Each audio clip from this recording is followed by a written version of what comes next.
नमस्कार। अब हम लोकवाणी पाठ्यपुस्तक कक्षा 10वीं इंग्लिश मीडियम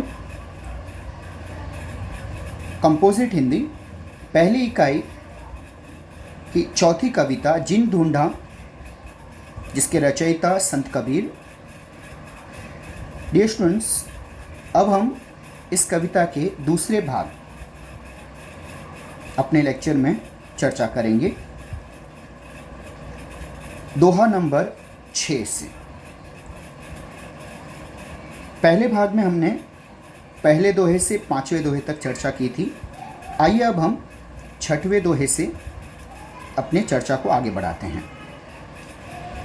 6वां दोहा है, संत कबीर कह रहे हैं, जाको राखें साइयाँ मारी न सकें कोई, बाल न बांका करी सकें जो जग बैरी होए। प्रिय विद्यार्थियों, इसे हम इस तरह से भी बोल सकते हैं, जाको राखें साइयाँ मारी न सके कोई, बाल न बांका करी सके जो जग बैरी होए। कबीरा जो जग बैरी होए। झाको से तात्पर्य है बच्चों जिसे, राखें यानी रखना या रक्षा करना। यहाँ पे राखें शब्द से मतलब होगा रक्षा करना, हिफाजत करना, बचाना, सुरक्षा करना। साइयाँ ईश्वर, मारी न सके कोई, कोई भी जिसको मार न सके। तो संत कबीर कहते हैं कि जिसका रखवाला, जिसका रक्षक ईश्वर हो, भला उसे कौन मार सकता है। बाल न बांका करी सकें, तो बाल न बांका करना, बाल न बांका कर सकना, अहित न करना, नुकसान न पहुंचाना।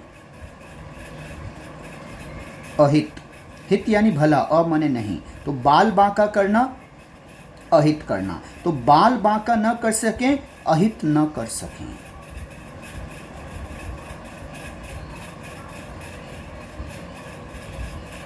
जो, यदि, जो माने यदि।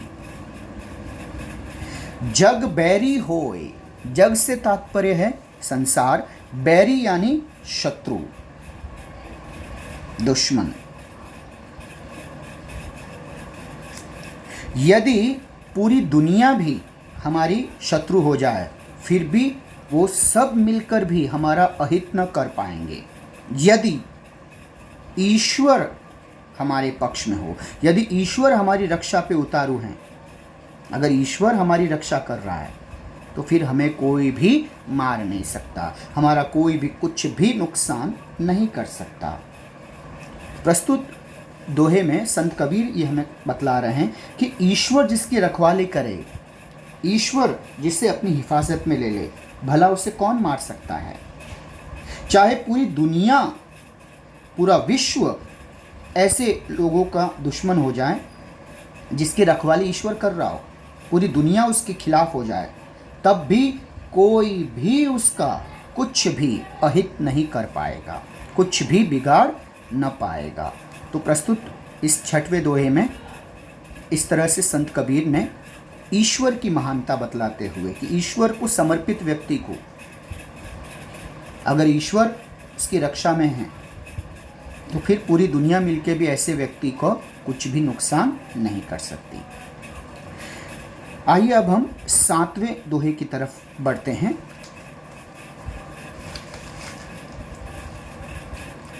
नैनो अंतर आवतू नैन झांपी तो ही लेव, ना मैं देखूं और को ना तो ही देखन देव। इसे हम इस तरह से भी बोल सकते हैं, नैनो अंतर आव तू नैन झांपी तो ही लेव, नाम देखो और को ना तो ही देखन देव। कबीरा ना तो ही देखन देव। नैनो से तात्पर्य है आँखें, अंतर यानी अंदर, मन में, अंतर यानी अंदर, मन में। आवतू आना, प्रकट होना, ठीक है, समा जाना। नैन झांपी तो ही लेव, नैन आंखें, झांपी से तात्पर्य है ढक लेना या ढांप लेना या ओढ़ लेना।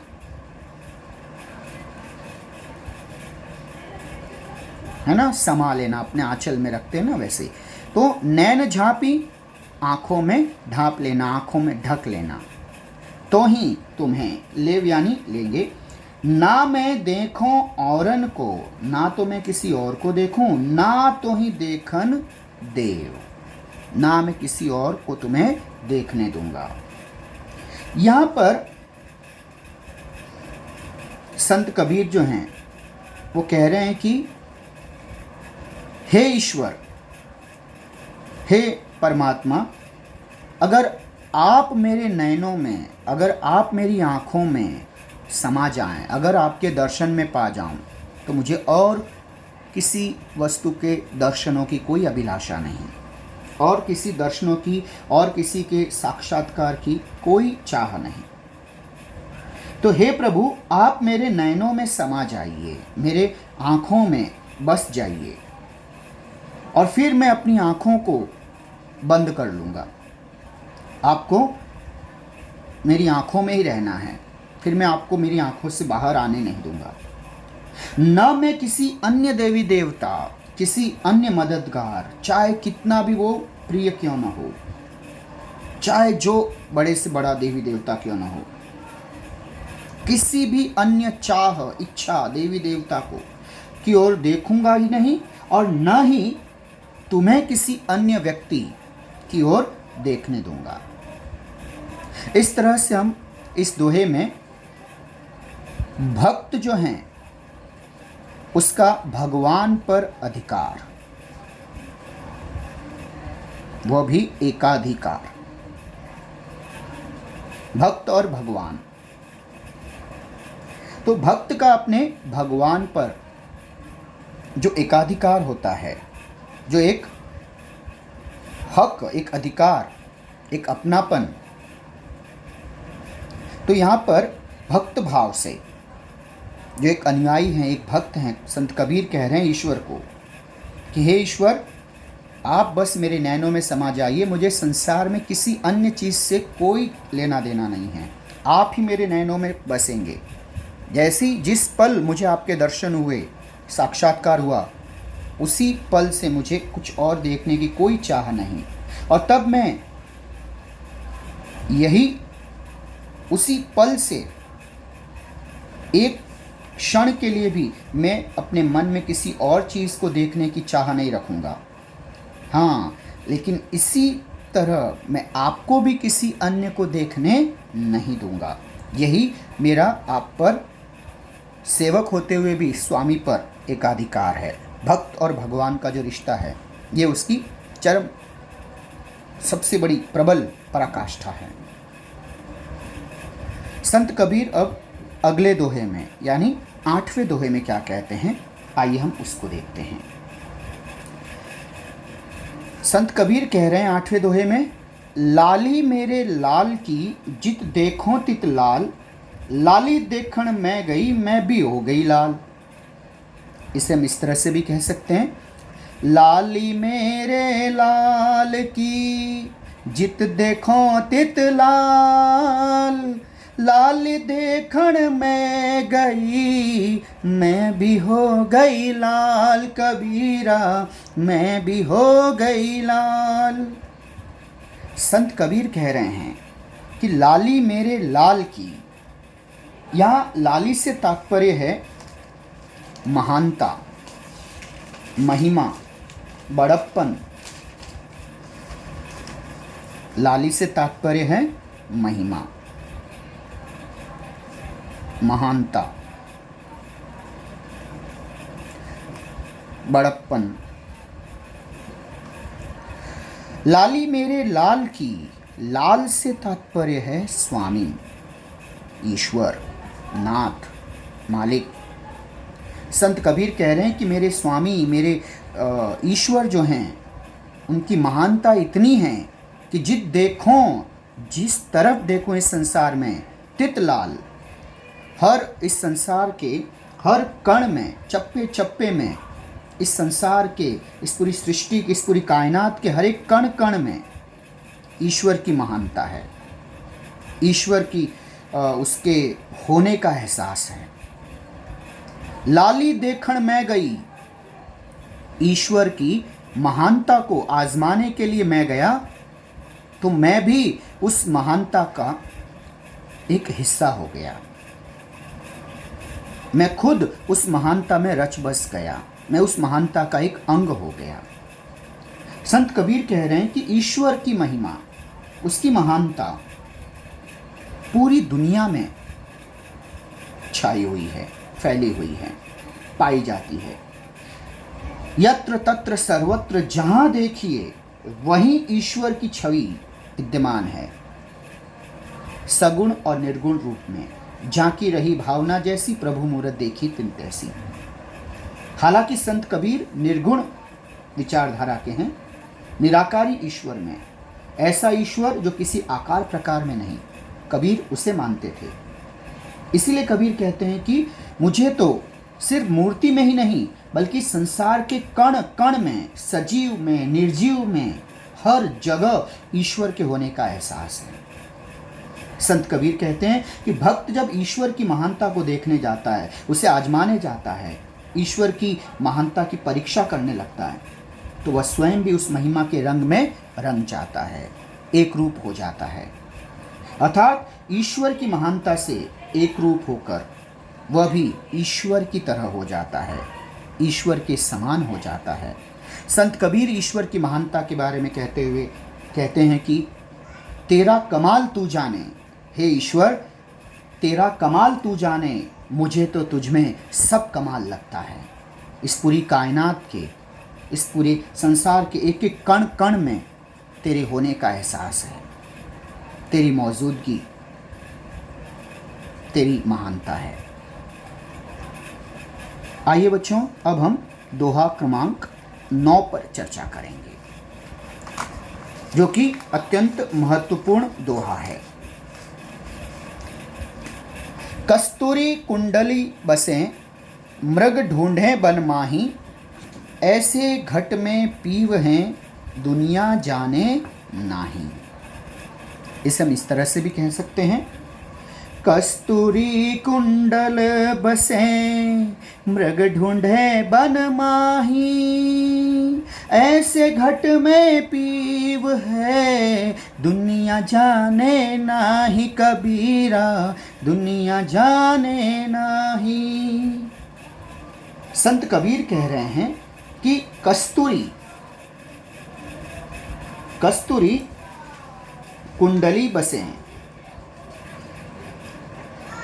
एक सुगंधित पदार्थ है।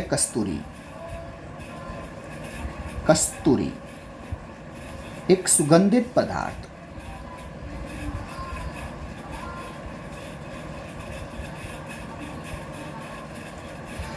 जो एक तरह से नर हिरण जो होता है उसके नाभि के पास गांठ में पाया जाता है, और वह कई बार दवा के भी, औषधि के लिए उपयोग में लाया जाता है। तो कस्तूरी कुंडल बसे, अच्छा, कस्तूरी हिरण के, नर हिरण के नाभि के पास गांठ में पाया जाता है। कुंडल, कुंडल का अर्थ है, दो अर्थ होते हैं। एक होता है कान का आभूषण, कान में पहनने वाला, एक पहना जाने वाला आभूषण, गहना।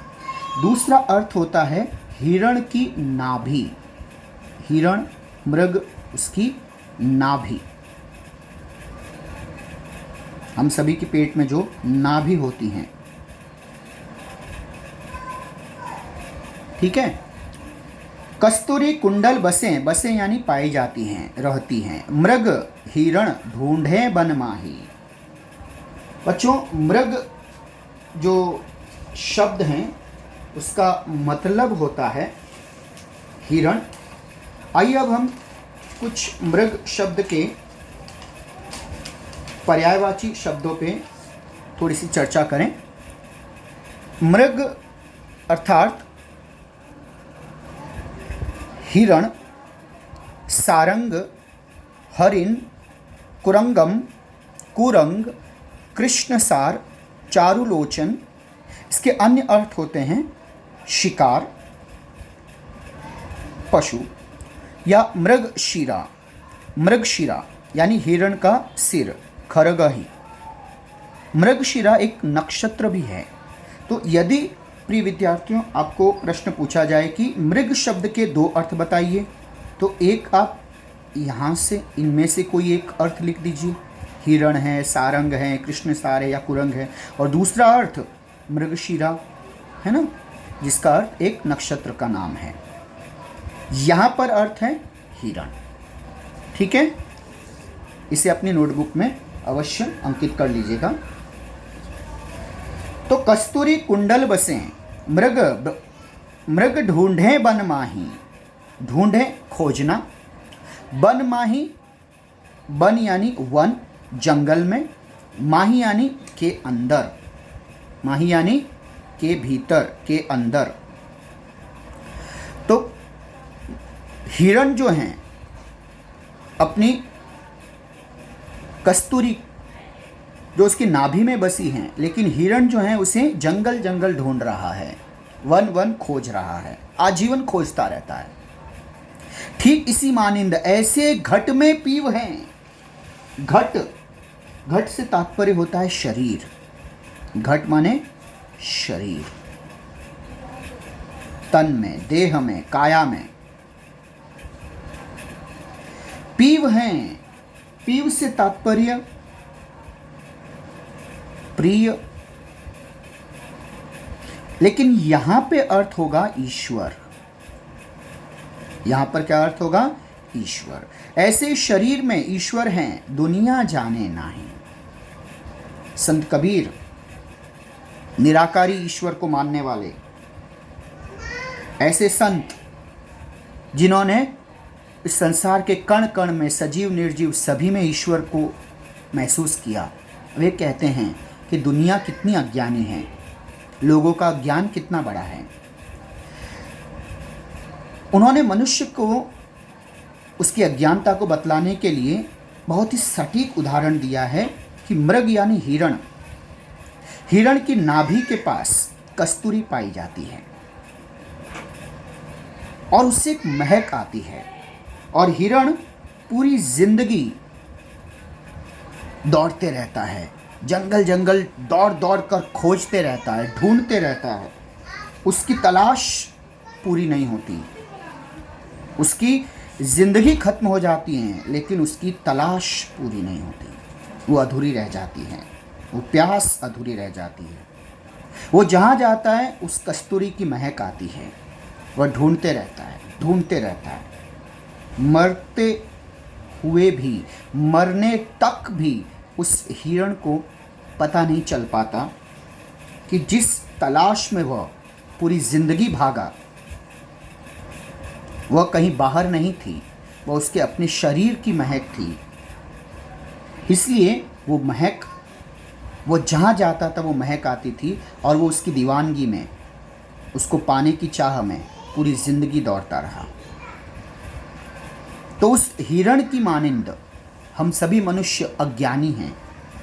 कबीर कहते हैं कि जैसे हिरण की नाभि में ही कस्तूरी थी और पूरी जिंदगी की दौड़ भी उसे वो उसके अज्ञानता की वजह से हासिल नहीं हुई, वैसे ही हम सभी मनुष्यों के शरीर में ईश्वर, और हम उसे न जाने कहाँ कहाँ खोजते हैं।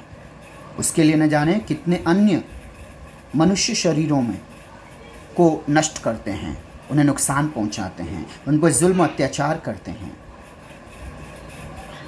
कबीर ने हमारी कम अक्ली पर बहुत बड़ा प्रहार किया है।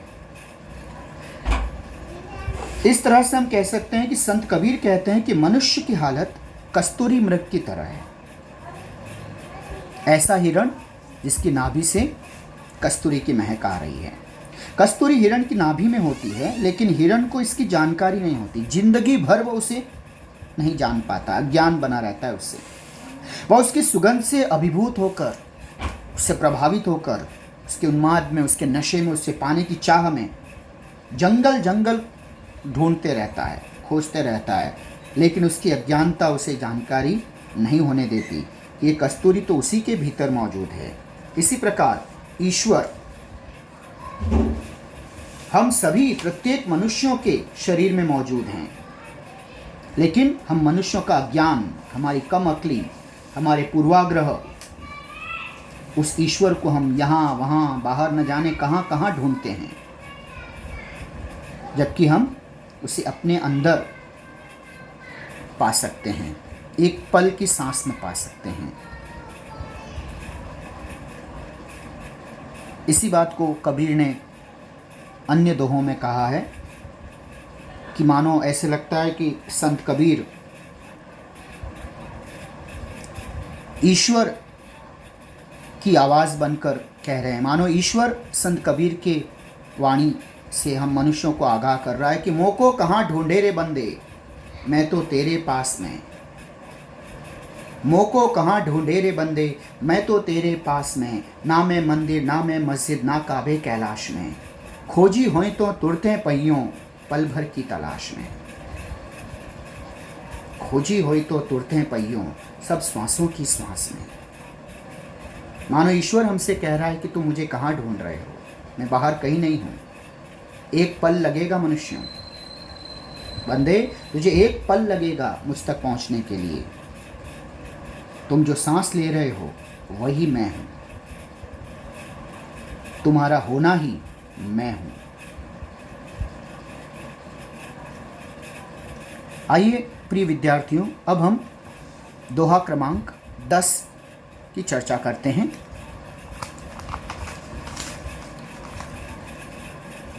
जिन ढूंढा तिन पाइया, गहरे पानी पैंठ, जो बौरा डूबन दरा, रहा किनारे बैठ। संत कबीर कहते हैं कि जिन ढूंढा, जिसने खोजा, ढूंढा यानी खोजा, तिन पाइया उसने पाया, गहरे गहरे पानी पैंठ। पैंठ का मतलब होता है प्रवेश करना। पैंठ माने प्रवेश करना। जो बौरा, बौरा यानी पागल, दीवाना, कम अक्ल, अज्ञानी। डूबन डरा, डूबने से डरा, रहा किनारे बैठ, वो किनारे ही बैठा रह गया।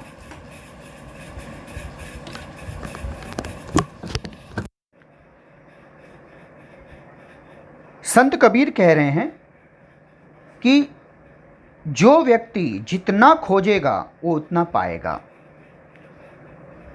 जो जितना ज्ञान के गोते लगाएगा, जो जितने गहरे पानी में प्रवेश करेगा, वो उतने ज़्यादा ज्ञान को पाएगा। उतनी ज़्यादा, जैसे समुद्र में जितने ज़्यादा गहरा गोताखोर जाता है, वो उतने ही कीमती उपहार लेके आता है। समुद्र में ढेर सारे अनमोल रत्न छिपे हुए हैं, इसलिए समुद्र को रत्नाकर कहा जाता है।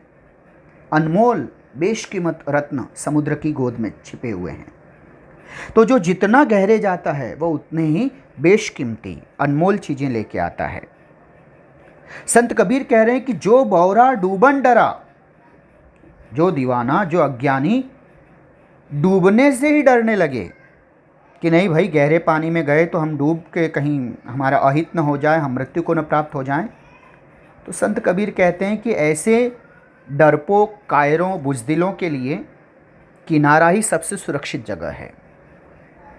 उन्हें फिर कुछ भी असाधारण ज्ञान हासिल नहीं होगा, उनके जीवन में कोई बहुत ही बड़ी उपलब्धि आने से रही। तो अगर सच्चा ज्ञान पाना है, अगर जीवन में कोई सफलता पानी है, कोई कामयाबी पानी है, तो उसमें एक जुनून, एक दीवानगी, एक पागलपन लेके आना पड़ता है, धुनी रमानी पड़ती है।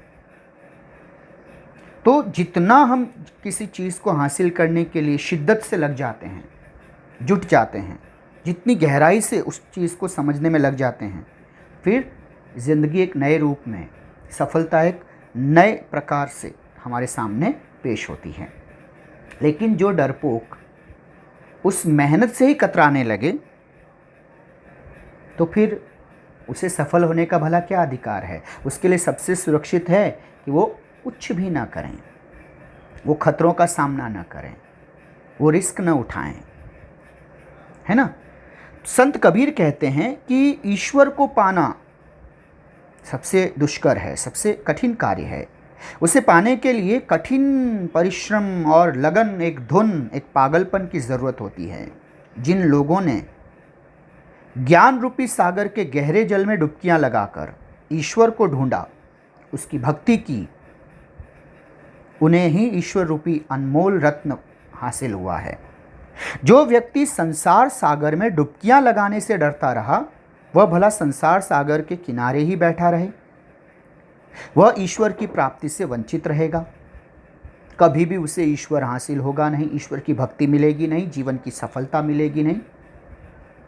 वह हमेशा अत्यंत सामान्य, अत्यंत साधारण, वंचित ही बना रहेगा, जिसे कुछ भी हासिल नहीं होगा। क्योंकि सफलता पाने की कीमत है, ईश्वर की भक्ति की कीमत है, एक दीवानगी होती है। वो दीवानगी जो मीरा में थी, वो फक्कड़पन, वो खतरों से खेलना, वो संसार की सारी मान्यताओं को धता बताकर अपनी बात कहने की हिम्मत ये भक्ति देती है। तो ये ऊपरी तौर पे भक्ति का ढोंग करने से हासिल नहीं होता है। ये आडंबर करने वालों में ये क्षमता, ये ताकत, ये सामर्थ्य नहीं होता है। ये जुनून बड़े जोश से आता है, बड़े भाग्य से मिलता है। तो संत कबीर कहते हैं कि हे मनुष्य, अगर भक्ति या सफलता, आपके जीवन का जो भी लक्ष्य पाना चाहते हो, जो आपकी सोच है, वो छोटे छोटे प्रयास करने से या ऊपरी प्रयास करने से नहीं मिलेगी। समुद्र के अनमोल हीरे, रत्न, मोती, जवाहरात पाना चाहते हैं तो वो समुद्र की अनमोल चीज़ों को पाने के लिए किनारे पर बैठकर कभी भी उसे हासिल नहीं किया जा सकता। उसके लिए तो गोताखोरों की मानिंद समुद्र की थाह लेनी होगी, गहराई में जाना होगा। ईश्वर भी छोटे मोटे आडंबर से, छोटे मोटे कर्मकांडी प्रयासों से ईश्वर हासिल होगा नहीं, दिखावे से हासिल होगा नहीं। भक्ति में तन, मन, धन, सर्वस्व डूब जाना पड़ता है, समर्पण कर देना पड़ता है। आइए अब हम अंतिम दोहा इस कविता का, उस पर चर्चा करते हैं। संत कबीर यहाँ कहते हैं, जो तो को कांटा बुए ताही बोऊ तू फूल, तोई फूल को फूल हैं, बांको हैं त्रिशूल। जो यानी जो व्यक्ति, तो को यानी तुम्हारे लिए, कांटा, कांटा बुए यानी कांटा बोए। तो कांटा बोने से तात्पर्य क्या हुआ? कांटा बोना मतलब अहित करना, नुकसान पहुंचाना।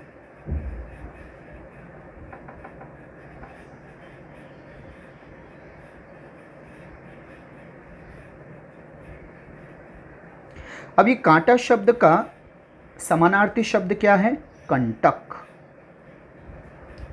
शूल। ठीक है, कांटा का समानार्थी शब्द है कंटक, शूल। और यही शूल जब तीन होते हैं तो बच्चों आपने एक शब्द सुना होगा, त्रिशूल। ठीक है, ताही उसके लिए, बोऊ यानी बोइए, तुम यानी तुम, फूल यानी पुष्प, सुमन, कुसुम। तो ही फूल को फूल हैं, उसके लिए फूल का बदला फूल हैं। बाकों उनके लिए हैं त्रिशूल, त्रिशूल। ठीक है ना।